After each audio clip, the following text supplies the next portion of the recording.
Assalamualaikum warahmatullahi wabarakatuh.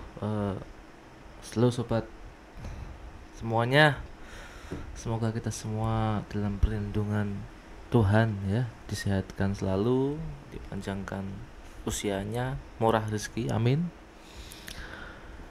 Oke, menarik sekali sekarang ini. Ini 18 Oktober 2025 ya. KPK mulai turun tangan soal proyek kereta cepat Wus ya. Tapi anehnya Jokowi justru diam seribu bahasa. Ada apa di balik diamnya presiden ya? Mantan presiden maksudnya ya, Pak Jokowi itu ya. Jadi proyek kereta cepat Jakarta Bandung atau yang kita dengar nama Wus ya, sejak awal tuh memang menuai banyak kontroversi teman-teman ya. Mulai dari pembengkakan anggaran ya, utang membengkak hingga triliun, itu utangnya triliun ya, sampai dugaan adanya kejanggalan dalam pengelolaan dana BUMN. Nah, sekarang ini KPK dikabarkan mulai melakukan penyelidikan awal terhadap proyek kereta cepat ini teman-teman ya. Ada beberapa pihak ya, itu di Kementerian BUMN bahkan disebut sudah dimintai keterangan. Tapi di tengah ramainya pemberitaan ini ya, presiden atau mantan presiden Jokowi itu memilih diam seribu bahasa, tidak ada komen sama sekali ataupun gak ada pernyataan resmi ya. Ada apa ini teman-teman ya, kita diskusikan ini ya. Kalaupun ini memang ada kejanggalan, mari kita kawal ya untuk Pak Prabowo untuk apa ya, menangkap menangkap korupsinya. Ini siapa yang sebenarnya di balik ini semua, itu siapa?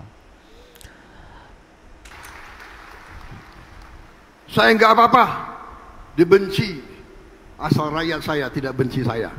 Betul. Kalau saya dibenci oleh maling-maling, koruptor, manipulator, penipu-penipu yang serakah, nggak apa-apa, nggak ada urusan. Saya dikasih peringatan, Pak, hati-hati loh Pak, mereka uangnya banyak, mereka bisa bayar demo, nggak ada urusan. Yang penting rakyat Indonesia mendukung saya tidak ragu-ragu. Saya tidak ragu-ragu, saya akan hadapi koruptor-koruptor dan maling-maling. Saya hadapi bersama saudara-saudara. Saya yakin rakyat Indonesia di belakang saya. Saya percaya itu. Dugaan korupsi proyek kereta cepat muncul. Jokowi diminta tanggung jawab. Bisa nggak ya Indonesia bayar utang Wus ini? Dugaan korupsi proyek kereta cepat muncul setelah ahli kebijakan publik Agus Pambagio menceritakan apa yang terjadi di balik keputusan pemberian proyek kepada Cina, dan pakar ekonomi Antoni Budiawan yang bilang kalau nilai proyek Wus kemahalan. Yang kemudian dibahas lagi oleh mantan menteri era Jokowi, Mahfud MD, di akun YouTube-nya sampai memancing respons KPK. Bener nggak ya? Bola panas pembahasan utang kereta cepat berawal dari sini, saat rapat di DPR Agustus lalu. Terutama kami dalami juga ya, masalah KCIC yang seperti yang disampaikan tadi, memang ini bom waktu buat... Sebentar Pak Bobi. Belum selesai ngomong udah dipotong. Bom waktu buat siapa? Buat KAI apa buat negara?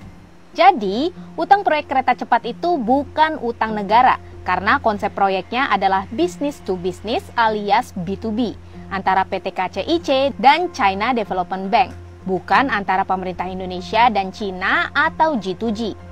Sesuai namanya, PT KCIC adalah perusahaan patungan antara Indonesia melalui PT PSBI dan Cina melalui PT Beijing Yaoan. PT PSBI itu perusahaan yang sengaja dibikin buat proyek kereta cepat, yang isinya PT KAI sebagai pemegang saham terbesar, Wika, Jasa Marga, dan PTPN 8. Makanya, Menteri Purbaya ogah pas Danantara menawarkan opsi penyelesaian utang kereta cepat ini pakai APBN. Kan proyeknya B2B, bukan G2G. Dia bilang seharusnya Danantara yang bantu menyelesaikan masalah utang BUMN-nya. Kan fungsinya sebagai holding investasi, semacam koordinator investasinya BUMN lah, yang memang dibentuk buat mengurus yang kayak begini. Sekarang KAI lagi ngos-ngosan bayar utang kereta cepat, sampai restrukturisasi utang kereta cepat jadi program utama mereka tahun ini. Mereka mau negosiasi ulang, minta keringanan lah sama Bank Cina biar enggak gagal bayar. Kenapa cuma KAI yang ngos-ngosan? Kan ada 3 perusahaan lain.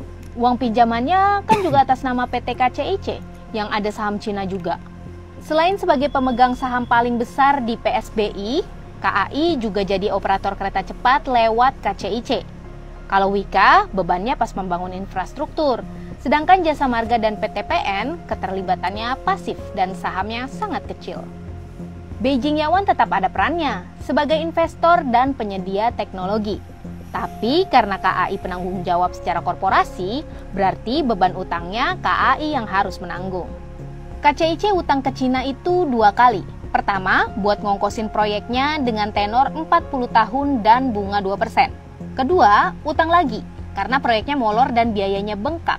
Tenornya juga 40 tahun, bunganya 3,4%. Utangnya mungkin sekitar 75% dari nilai proyek yang mencapai 116 triliun rupiah. Sisanya perusahaan patungan itu pakai modal sendiri.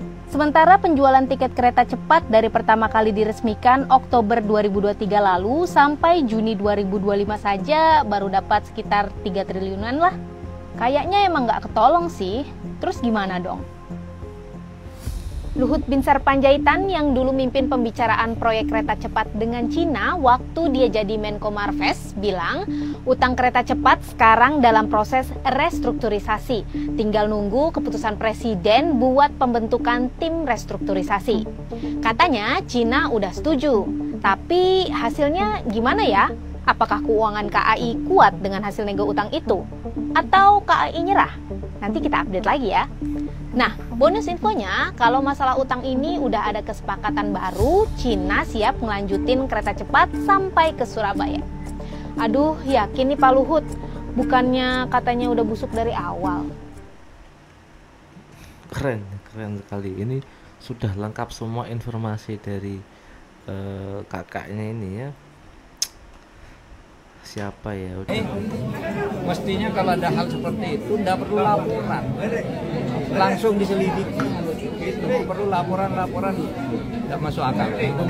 Sampai sekarang sih belum berinformasi ya, intinya dari internal gitu. Tapi kalau Pak Mahfud menyampaikan seperti itu ya, mudah-mudahan ada informasi, ada data, ada dokumen yang bisa mendukung kejelasan dari saya. Tapi saya yakin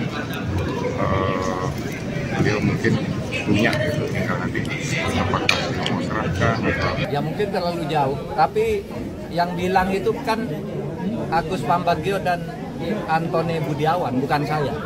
Saya justru mengulas Antoni Budiawan dan Agus Pambagio yang bilang di Nusantara TV bahwa yang terjadi seperti itu, pemecatan Yonan kemudian sudah ditolak dan sebagainya, dan itu risikonya bisa seperti Sri Lanka, pelabuhan diambil karena tidak bayar hutang kan gitu. Itu yang bilang Agus Pambagio. Yang bilang bahwa ada markup dari 17 juta US dollar menjadi 52 US dollar, itu yang bilang Antoni Budiawan.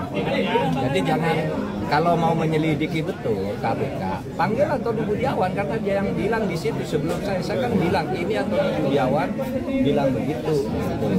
Kan gampang kalau itu. Dan sekarang ini mestinya kalau ada hal seperti itu tidak perlu laporan, langsung diselidiki.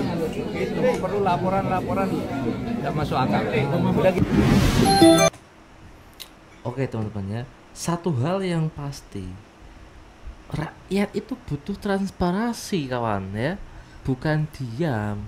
Tapi kalau proyek sebesar bus saja itu bisa diusut, harusnya tidak ada yang tabu untuk diungkap. Meskipun menyentuh lingkar kekuasaan ya. Yang pertama, kita tahu ya, KPK menantang Profesor Dr. Mahfud M. Pemirsa, tak ada lagi alasan bagi KPK untuk tidak. Selamat malam semuanya. Pak Audrey, Pak Agus. Tentu KPK bertindak secara proaktif ya dalam penanganan suatu. Orang-orang menteri yang bekas Jokowi itu berusaha terus menjebak Prabowo. Oke. Tadi kita jelaskan tentang bagaimana Luhut menjebak tentang kereta api cepat. Perpanjang. Oke. Yang kita menarik ini jebakan-jebakan Bahlil ini hampir tiap hari. Apa itu, Pak? Terjadi. Jadi gini, Bahlil sekarang, dulu kan Bahlil bersama Pak Luhut sudah berhasil tanda kutip membagi-bagi tambang dengan bungkus hilirisasi. Masuklah tambang Cina semua macam-macam dan hampir habis. Sekarang ada lagi yang lebih menarik. Apa itu modus?